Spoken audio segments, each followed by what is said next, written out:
চেলসিকে হারিয়ে club world কাপের শেষ 16 নিশ্চিত করল ফ্লামিঙ্গো। এক ম্যাচ হাতে রেখেই শেষ 16 নিশ্চিত করছেন ফ্লামিঙ্গো।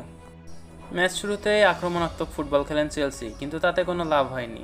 ম্যাচ শুরুর 13 মিনিটেই তারা গোল করে বসেন, কিন্তু এই লিড ধরে রাখতে পারেনি ম্যাচের শেষ অবধি। ম্যাচের দ্বিতীয় অর্ধে 62তম মিনিটে প্লাটার করা অ্যাসিস্টে গোল করেন ব্রুনো হেনরিক। গোল সমতায় আনেন এই স্ট্রাইকার। শুধু গোল করে থেমে থাকেনি হেনরিক, ম্যাচের দ্বিতীয় গোল দানিলো করলে অ্যাসিস্টই করেছিলেন হেনরিক। দারুণ এই গোলের পরে চেলসির প্লেয়ার নিকোলাস জ্যাকসন করে ফেললেন ভুল। ফাউল করায় তাকে রেড কার্ড খেয়ে মাঠ ছাড়তে হয়। 10 জনে পরিণত হওয়া চেলসির বিপক্ষে আবারও গোল করে বসেন ইয়ান। 3-1 গোলেই ম্যাচ জয় তুলে নেন ফ্লামিঙ্গো। ওদিকে এক ম্যাচ হাতে রেখে শেষ 16 নিশ্চিত করেছেন বায়ার্ন মিউনিখ। ম্যাচ শুরু থেকে আক্রমণাত্মক ফুটবল খেলতেছিলেন বায়ার্ন মিউনিখ।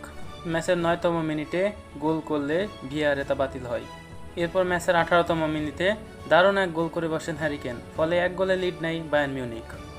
1-0 বিরতিতে যাবার পরে বিরতি থেকে ফিরে আবারও ঘুরে দাঁড়ানোর চেষ্টা করে বোকা জুনিয়র্স।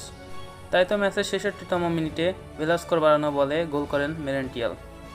এরপর একের পর এক আক্রমণ পাল্টা আক্রমণ করতেছিল দুটি দল, কিন্তু কোনোভাবেই যেন গোলের দেখা মিলতেছিল না। অবশেষে ম্যাচের 84তম মিনিটে হ্যারি কেন অ্যাসিস্টে গোল করেন মাইকেল ওয়েলস। 2-1 গোলের জয় তুলে নিয়ে শেষ 16 নিশ্চিত করে বায়ার্ন মিউনিখ।